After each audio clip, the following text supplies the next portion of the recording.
कक्षा 12वीं कॉमर्स, विषय व्यवसायिक अध्ययन, चैप्टर का नाम है प्रबंध मैनेजमेंट। मैनेजमेंट का सामान्य रूप से मिस्टर एलन ने कहा है कि प्रबंध वही है जो प्रबंध करता है। उसे अपन प्रबंधक कहते हैं। प्रबंधक वह होता है जो किसी कार्य को सुचारू रूप से चलाने के लिए मनुष्यों को, कच्चे माल को, मशीन को और मेथड को, कल अपन ने ये देखा था 5 बातें, प्रबंध की 5 बातें होती, 5 M होते हैं। उसमें मानव था, मटेरियल था, मेथड थी और मशीन थी। इस तरीके से प्रबंध वह है जो प्रबंध का कार्य करता है। अब प्रबंध के अंतर्गत प्रमुख कार्य होते हैं, प्रबंध के कार्य होते हैं। उसके अंतर्गत सबके पहला कार्य आता है अपना नियोजन, प्लानिंग। जब अपन किसी कार्य को करते हैं तो उसके लिए पहले से अपन एक योजना तैयार करते हैं। कल्पना करके चलिए कि अपन एक भवन बना रहे हैं, तो भवन बनाने के लिए पहले अपन ये सोचेंगे कि अपने को 1 मंजिल बनना है कि 2 बनना है कि 3 बनना है, उसमें किचन कहाँ बनना है, बाथरूम कहाँ बनना है, उसका बेस तैयार करेंगे, योजना बनाएंगे, उसके पैसे की व्यवस्था करेंगे, मजदूरों की व्यवस्था करेंगे, इंजीनियर को ढूंढेंगे और उसका नक्शा बनवा करके फिर अपन कार्य करेंगे। तब अपन नियोजन में कार्य रूप से परिणत कर सकते हैं। नियोजन, प्रबंध का पहला कार्य नियोजन होता है और इसमें सबके पहले देखते हैं कि अपना लक्ष्य क्या है, अपना उद्देश्य क्या है, हमें कौन सा कार्य करना है। सड़क बनाने का काम करना है, कारखाना डाले का काम करना है, या अपने को पढ़ने का काम करना है, या किसी अन्य को कार्य करना है। उसका उद्देश्य देखेंगे। उसे प्राप्त करने के लिए हमें यह देखना है कि हम कहाँ पर हैं तथा भविष्य में हमें कहाँ पहुँचना है, हम कौन सा कार्य कर रहे हैं और हम कहाँ पहुँचेंगे। ये नियोजन पहले से हमें योजना तैयारी करना पड़ती है। उसे भविष्य में उत्पन्न कर सकने वाले खतरों का आभास भी हो जाता है कि हमें आगे चल के कितनी कठिनाइयाँ हो सकती हैं। जैसे एक किसान है, फसल बोता है, वो पहले से प्लान बना लेता है कि इसमें कठिनाइयाँ अपने को क्या आ सकती हैं। सबके पहले बीज की व्यवस्था करता है, सिंचाई की व्यवस्था करता है, उसके बाद में खाद की व्यवस्था करता है, फिर उस कटाई करता है। तो ये कई अड़चनें आती हैं उसके सामने।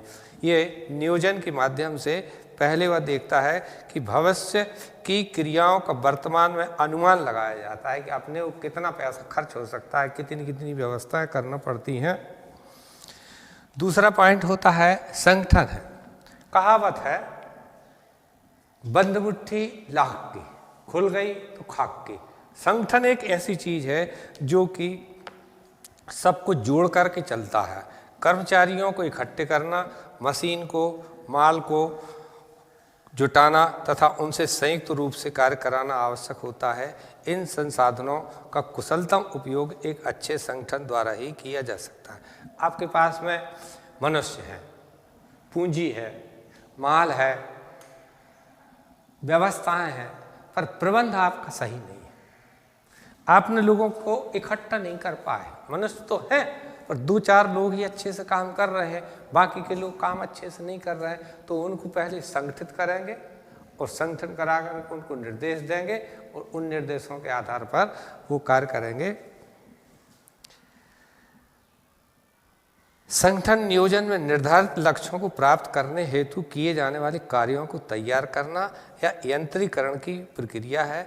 नियोजन में भविष्य में उठाए जाने वाले कदमों का निर्धारण किया जाता है, जबकि संगठन योजना को क्रियान्वित करने हेतु अनेक व्यक्तियों द्वारा मिलकर किया जाने वाला संयुक्त प्रयास है। नियोजन का निर्धारित करता है कि प्रबंध क्या करना चाहता है। संगठन योजना या लक्ष्यों को प्राप्त करने की प्रभावकारी मशीन कहलाती है। संगठन सारे मनुष्यों को एक साथ इकट्ठा करके उनके कार्य के अनुसार, उनकी कुशलता के अनुसार कार्य कराने का कार्य करता है। तीसरा पॉइंट आता है अपने पास में नियुक्तिकरण। नियुक्तिकरण से आशा है जब अपन किसी कार्य को करवाना चाहते हैं तो अपने को ऐसे कर्मचारियों को नियुक्त करना है जो उस कार्य में निपुण हो। जैसे एक सेल्समैन की नियुक्ति करना है तो सेल्समैन को जानकारी होना चाहिए कि वस्तु कौन सी है। जैसे मान लीजिए कपड़े का व्यापारी है और उसे नियुक्ति करना है तो वो इस प्रकार के आदमियों को नियुक्त करेगा जो कपड़ा बेचने में माहिर हो। एक कारखाने में काम करने वाला जो कारखाने में रंगाई का, छपाई का या प्रिंटिंग का काम करता है या मशीन चलाने का काम करता है तो उसमें निपुण होना चाहिए। जैसे शिक्षकी कार्य करने का काम है, इसमें भी नियुक्तिकरण में अपन देखेंगे कि वो कौन सी क्लास पढ़ा सकता है, किस विषय को पढ़ा सकता है, बच्चों को कैसे संगठित कर सकता है, बच्चों को कैसे उत्साहित कर सकता है। ये अपन नियुक्तिकरण के द्वारा देखेंगे कि वह कितना पढ़ा लिखा हुआ है। अपन जिस कार्य के लिए उसको नियुक्त करते हैं उसकी योग्यता कितनी है, ये योग्यता के ऊपर अपन उसकी नियुक्ति करते हैं। ये नियुक्ति करने वाला आदमी भरोसेमंद होना चाहिए और मानव शक्ति नियोजन एक मानव शक्ति प्रबंध की आवश्यकता होती है। मानव शक्ति की आवश्यकता का अनुमान लगाना, योग्य व्यक्तियों को नियुक्त देकर उन्हें प्रशिक्षण देना। यदि आदमी प्रशिक्षित नहीं है तो उसको प्रशिक्षित कराना पड़ता है। जैसे शिक्षकी कार्य के लिए बीएड कराना, डीएलएड कराना या एक मोल्डर के लिए आईटीआई कराना या बीएड शिक्षक के लिए बीएड कराना, ये उसको प्रशिक्षण दे करके अपन कुशल बना सकते हैं। उनके कार्य का मूल्यांकन के आधार पर वेतन देना, वो किस प्रकार से कार्य कर रहे हैं उस प्रकार उन्हें वेतन देना। अब वेतन समयानुसार भी दिया जाता है, कार्यानुसार भी दिया जाता है। अगर वो समय के आधार पर करता है, 3 घंटे 4 घंटे या पूरे दिन काम करता है तो उसके आधार पर उसको वेतन का निर्धारण किया जाता है। समय समय पर मूल्यांकन करके प्रोन्नति प्रदान करना तथा प्रभावपूर्ण संवहन की व्यवस्था करना। समय समय पर उसको देखना है कि वह काम सही ढंग से कर रहा है अथवा नहीं कर रहा है, उसको उत्साहित करते रहना चाहिए। निर्देशन के अंतर्गत शामिल होने वाली प्रमुख बातों में अधीनस्थों के साथ परस्पर सद्व्यवहार और समन्वय स्थापित करना। जो भी व्यक्ति काम करेगा उसको ऐसे निर्देश दिए जाएंगे कि अपने मालिक के प्रति उसे वफादार होना चाहिए और सद्भाव से कार्य करना चाहिए। उसे अपन लिखित में भी निर्देश दे सकते हैं और मौखिक भी निर्देश दे सकते हैं। अधीनस्थों को कार्य समझाना, प्रशिक्षण देना, कार्य के प्रति निष्ठा पैदा करना तथा अधीनस्थों द्वारा किए गए कार्यों का निरीक्षण करना। निर्देशन के अंतर्गत पहला है उनको वह कार्य समझाना कि आपको कौन सा कार्य करना है, उनको प्रशिक्षण देना, कार्य के प्रति निष्ठा वफादारी से काम करना।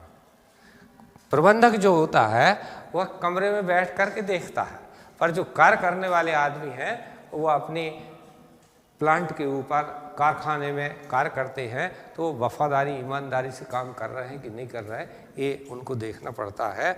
तीसरी चीज, 5वीं चीज होती है अभिप्रेरण।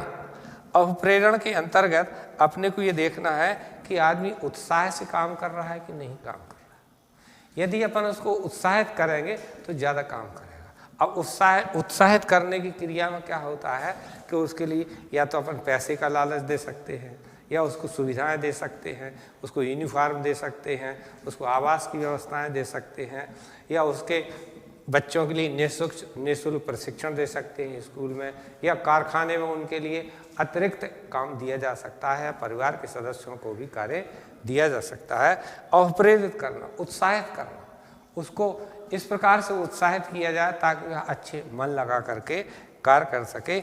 एक मानव के साथ मशीन की भांति व्यवहार नहीं किया जाता, उसके साथ सद्व्यवहार के साथ में उसके चारों तरफ पहलुओं का ध्यान रखना चाहिए। इसलिए प्रबंध का एक महत्वपूर्ण कार्य श्रमिकों कर्मचारियों को कार्य के प्रति अवप्रेरित करना। अवप्रेरणा में कर्मचारियों के व्यक्तिगत हितों संगठन के हितों का उचित समन्वय करना चाहिए। कर्मचारी देखना है कि वह अच्छे से कार्य कर रहा है कि नहीं।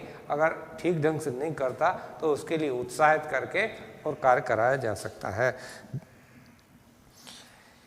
एक कुशल नेतृत्व वही है जो अधीनस्थ कर्मचारियों के मनोबल को ऊंचा रखकर उन्हें संस्था के लक्ष्यों को प्राप्त करने के लिए अवप्रेरित कर सके।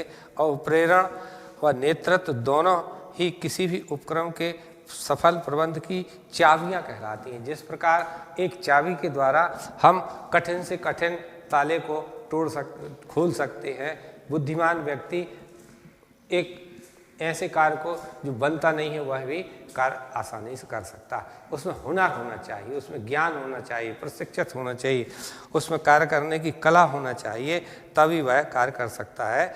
ये सब अपन अभिप्रेरणा के द्वारा ही करा सकते हैं। वित्तीय प्रेरणाओं में अधिक उसको अभिप्रेरित करने के लिए वेतन बढ़ा सकते हैं अपन, उसकी मजदूरी बढ़ा सकते हैं, उसको अपन वर्ष के अंत में बोनस भी प्रदान कर सकते हैं। इसके अतिरिक्त अवित्तीय प्रेरणाओं में अच्छे कार्य की दशाएं दे सकते हैं, प्रबंध में भागीदारी का हिस्सा दे सकते हैं, और भी अनेक ऐसी चीज़ें होती हैं जिससे हम अपने व्यक्ति को अभिप्रेरित करके, उत्साहित करके अपने कारखाने में अच्छा काम करने के लिए प्रोत्साहित कर सकते हैं। छठवां पॉइंट आता है संप्रेषण संदेश वाहन। संप्रेषण का अर्थ होता है दूसरों को सूचनाएं देना, एक स्थान से दूसरे स्थान पर सामान भेजना या संदेश भेजना। जब तक अपन संदेश नहीं भेजेंगे तब तक हमारे कारखाने का कार्य उचित ढंग से नहीं चल सकता है। एक व्यक्ति से दूसरे व्यक्ति को, एक स्थान से दूसरे स्थान को संवहन कहते हैं, करने से है, जिससे दूसरे व्यक्ति आसानी से और स्पष्ट रूप से समझ सकें, उपक्रम के लक्ष्यों की प्राप्ति में सहायता दे सकें। यह दो तरफा प्रक्रिया होती है। संप्रेषण तभी प्रभावकारी होता है जबकि सूचना देने वाले तथा पाने वाले दोनों में विचारों का समुचित आदान प्रदान हो। एक व्यक्ति बोल रहा है, दूसरा व्यक्ति सुन रहा है, और सुनकर के उसे काम अच्छे से करना है, ये अपना संप्रेषण के माध्यम से होता है। उच्च प्रबंध के द्वारा केवल निर्देश देने से काम पूरा नहीं होता, उसको निर्देश सही रूप में शीघ्रता के साथ कर्मचारियों तक संप्रेषित न हो, उसके संबंध में कर्मचारियों की प्रक्रिया सुझाव तक न पहुँचे। इस प्रकार अभिप्रेरण के साथ साथ संप्रेषण का महत्व भी बढ़ जाता है। सातवां पॉइंट होता है उसका नियंत्रण। अपन कर्मचारी को संस्था के अंतर्गत रखते हैं। अब कर्मचारी किस प्रकार से कार्य कर रहा है ये किसी को पता नहीं। कर्मचारी बैठ भी सकता है, सो भी सकता है, काम चोरी भी कर सकता है। उसके लिए प्रबंधक का मुख्य कार्य होता है नियंत्रण। जब तक वो नियंत्रण नहीं करेगा, देख रेख नहीं करेगा, तब तक कार्य सफल नहीं हो सकता है। जैसे मान लीजिए एक विद्यालय है, उसमें प्रधान पाठक है या प्राचार्य महोदय हैं, कमरे में बैठे रहे और कहें कि सारी कक्षाएं अच्छे से चल रही हैं, तो ऐसा नहीं हो सकता। प्राचार्य जी का काम है कि वह एक पूरे स्कूल का राउंड लगाए, उसमें देखे कौन सा कर्मचारी खड़े होकर पढ़ा रहा है, बैठ के पढ़ा रहा है, बच्चों से हंसी मजाक कर रहा है, ये किस प्रकार से कार्य कर रहा है। फिर उसके परिणाम देखें कि इसने जो काम किया हो उसके परिणाम किस प्रकार हैं। इस तरीके से अपन देखना है कि जब आदमी कोई काम करता है तो उसके ऊपर नियंत्रण बहुत ज़रूरी है। अगर नियंत्रण नहीं होगा तो अपना काम बिगड़ सकता है, उसमें सुधार हो सके तथा कार्य ठीक प्रकार से निर्धारित योजना के अनुसार चले, ये प्रबंधक का मुख्य कार्य कहलाता है। नियंत्रण नियोजन एक दूसरे से अत्यधिक संबंध रखते हैं। कार्य योजना के अनुसार चले, इसके लिए कर्मचारियों पर आवश्यक नियंत्रण करना आवश्यक है। प्रबंधक सभी मामलों पर नियंत्रण करने के लिए कर्मचारियों पर नियंत्रण रखते हैं। आठवां और अंतिम है अपने पास में समन्वय। कर्मचारियों के कार्यकलापों में समन्वय स्थापित करना प्रबंध का प्रमुख कार्य होता है। समन्वय से आशा विभिन्न कर्मचारियों में व्यवस्थित ढंग से आपसी तालमेल स्थापित करना। एक दूसरे के साथ अपन जब काम करेंगे तो काम अपना सुचारू ढंग से हो सकता है।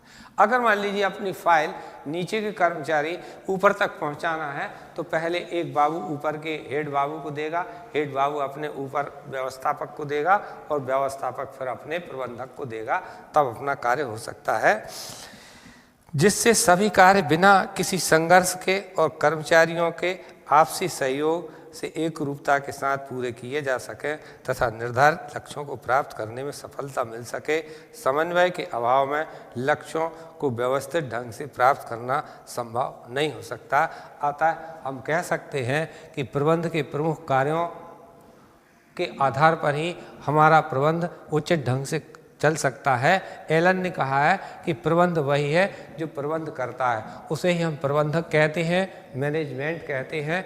और इसी के आधार पर ये अपने 8 पॉइंट बनते हैं: नियोजन, प्लानिंग, संगठन, ऑर्गेनाइजेशन, नियुक्तिकरण, निर्देशन, अभिप्रेरण, प्रेरित करना, संदेश वाहन, नियंत्रण और समन्वय। ये कल आपको आगे इसके और बतलाया जाएगा। धन्यवाद।